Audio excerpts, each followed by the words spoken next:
имаме кратко повторување за глаголи. Поведете по едно наставно листче. Стефан, ти научи ли за глаголите? Да, учих, но глаголите не се тешки за учење. Не се тешки за тој што учел. Ах, мене вече главата ми бучи. Денес единицата не ми бега.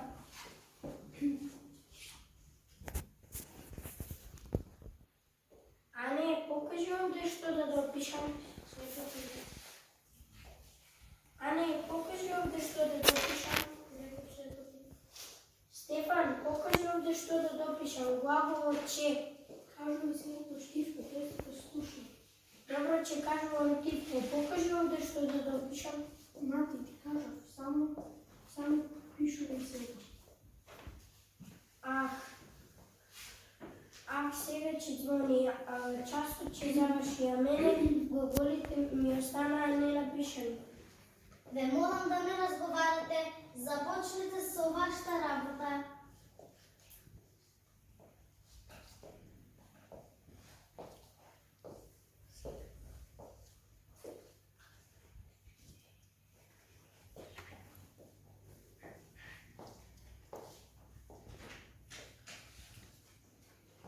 Матеј, зошто ништо не си напишал на листот? Ајде наброј ми неколку глаголи.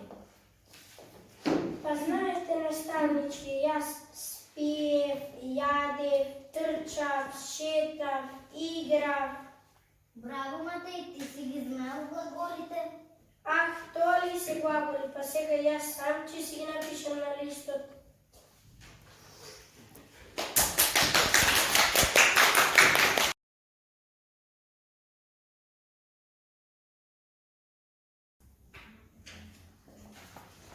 Здраво, здраво, не ја познавате сите, нели? Не треба да ви се представам. Веќе ви е јасно. Со мене се почнува секоја азбука. Можем да си кажем, јас сум си главна. Полека, полека, ако некој е главен, полека да ти знае. Јас сум најглавен и никоја буква не ми треба да ги со него. Јас сум си најглавен, тоа е најсно. Не можете само да се кажете, давајте ми да жарите. Не мога секој сам да се фали. Јас кој за прака нема никаква наука.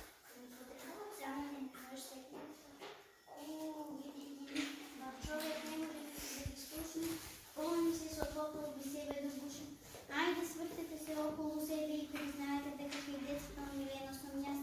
Иако не ми бие добар гласот, тие секога знаат да му кажат без око да му трепне. А затоа јас се прогласам како главна ете така.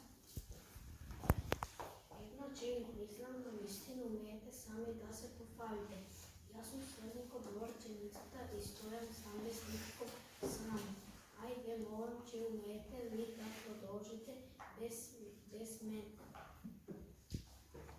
Да продолжите и така, јас сум и сум најважна буква, а вие можете само да се фалите. Како е ова караница низ листовите мои, кои се студува да ваква нечувена мишеница. Око тоа се самогласките, гледам, ајде, веднаш сакам да слушнам, зборувајте ме, како е негова мишеница. Колку време сте заедно и уште не научихте сите, вие сте исти, нема помеѓу вас, ама баш никаква разлика.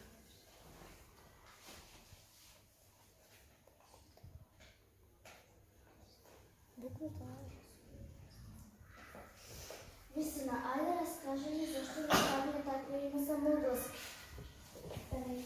Тоа што секој нас само се фали. Колку е главен, е била азбуката важна.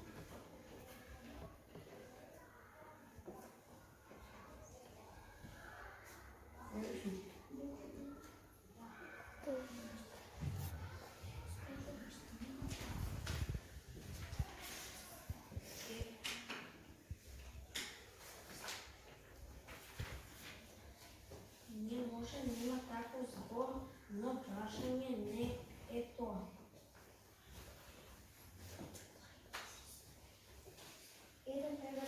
глава, а не секој од нас. Ајде ќе ги прашаме децата. Кажете ми, дечине, која буква е гладна и заслужува да биде славна? Кажете ми, сега ваша помош ми треба. Која буква од азбуката е главна?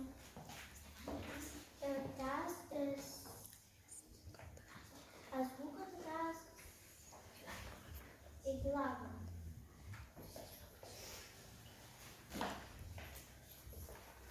Види ги ти нив, без никаков срам. Каков одговор ни дадоа и азбуката за главна ја прогласија? Се надевам лекцијата ја сте повеќе ке нема мешаница. Обрадете се во букваро назвањето место за азбуката да не биде важно зашто да се колку е важно. Во моите улици се врсто ке ве гушна ми. Ајде да запеиме сите дружно.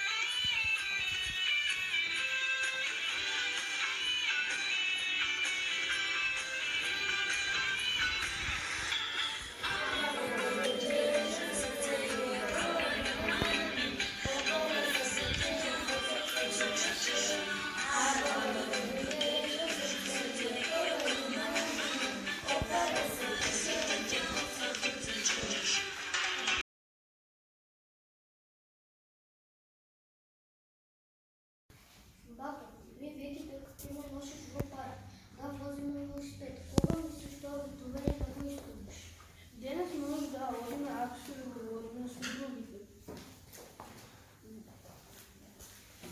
Ало, Бојан, денес как ще одиме во парк со велосипед и земи го велосипед.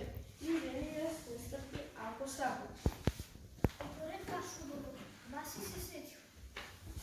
А во колку часот ќе се чекаме и можеш да викнам некој да ми се придружи. Мислам во 5 часот на свити ќе им поговорам. А се помисли кого сакаш. Во друштво е позабавно. Ние убаво се договориме, но што ќе кажат мама и тато? Ако кажат нема, што ќе правиме? Требаше прво да ги питаме мама и тато, а потоа да се договараме. Тога се гледаме во 5 часот во паркот пред лесот. Може си во право, но се натамам за нашата рекреација нема да направат ништо, никаков проблем. Ние остана уште многу време. Јас ќе се подржам со компјутерот, а ти, бато, ако дојдат нашите родители, те молам прашај ги дали може да одиме во парк. Секако ќе прашам. Одам сега да ги проверам нашите велосипеди. И јас доаѓам со тебе. Надвор е поинтересно. Здраво. Здраво.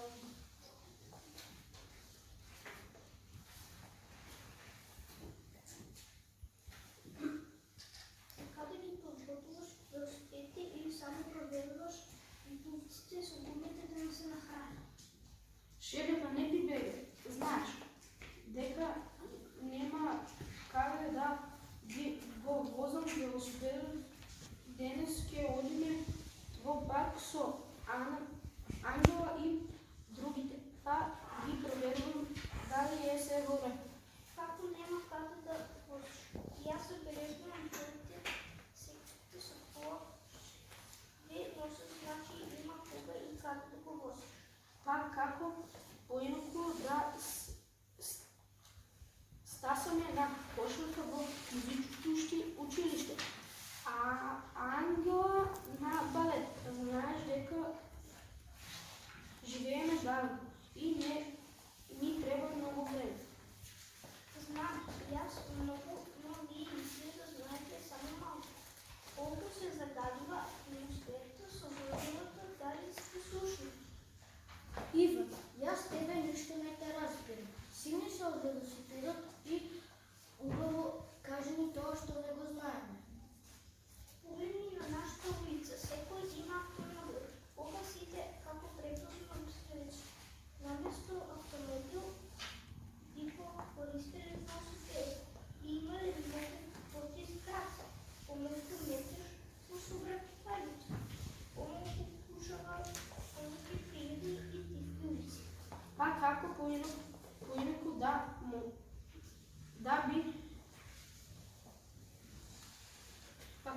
некој би можел да отидеме на работа.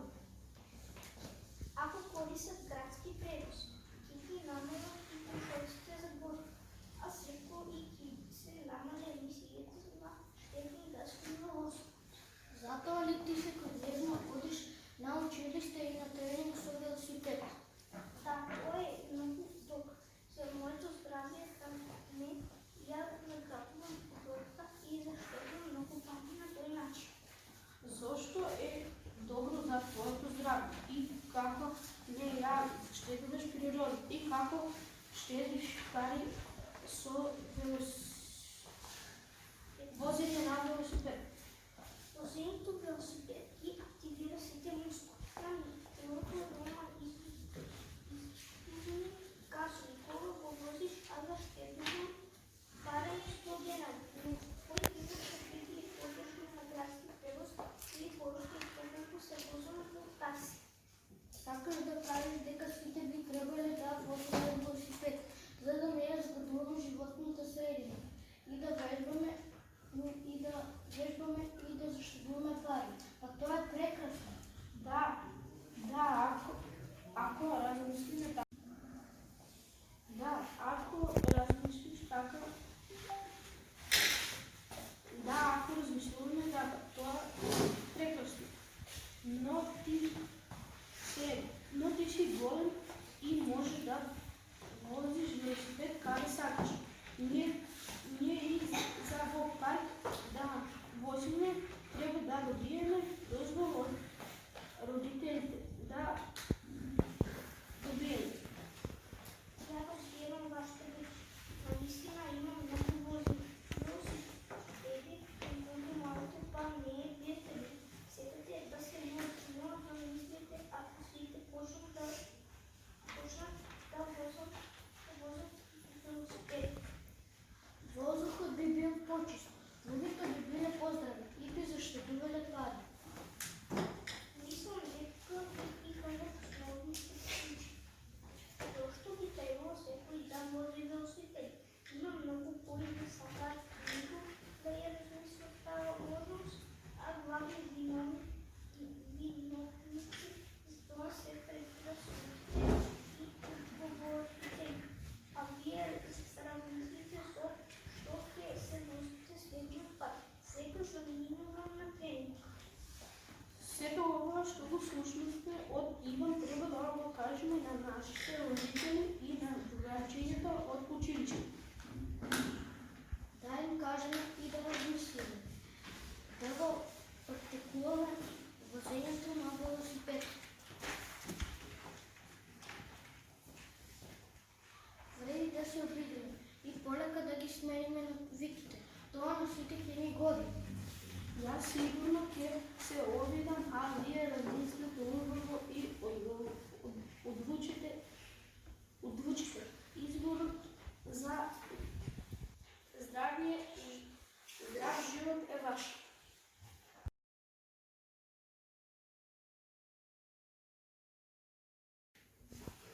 Ние сме како зачинети скоро исто. Ниту една реченица не може без нас. Како што без зачини храната не би била вкусна. Така и ние постоиме квалитетот да го подобриме. Мола, не ви слушнав добро, не ви мога повторите уште еднаш. Затоа што без наша поддршка речениците надвор ги подобри. Важно е интерпретација е од присудно значење. Вела дека интерпретација спасува живот. Искористено да направи неверојатен процес меѓу човечките односи. И диалектите се дел од традицијата и културалното богатство, а наливната употреба во јавност е недозволена. Никој вас не ви спомнува кога зборува? Точно, никој нас не е спомнил кога зборува, но треба да знаете, неточна интерпункција може да уништи цели цивилизации. Но вие сте толку мали незабележителни. Некои мали интерпункции знаци прават голема разлика. Тоа треба да го знаете сите. Објаснување очекувам од вас, да не може секој од вас од групите да ми се меша.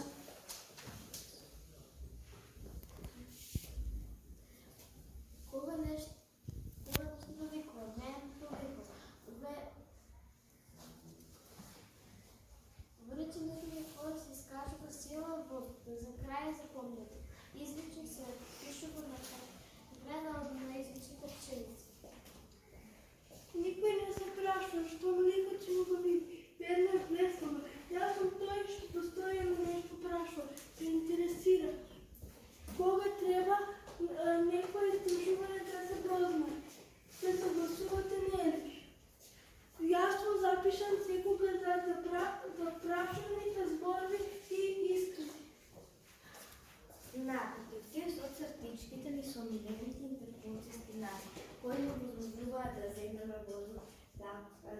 застанеме да помислиме.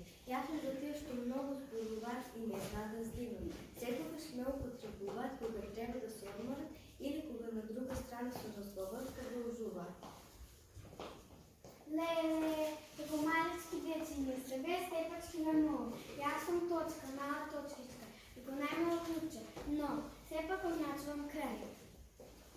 Колку и те функцијски знаци има и може ли секој каде што ќе посака да го има?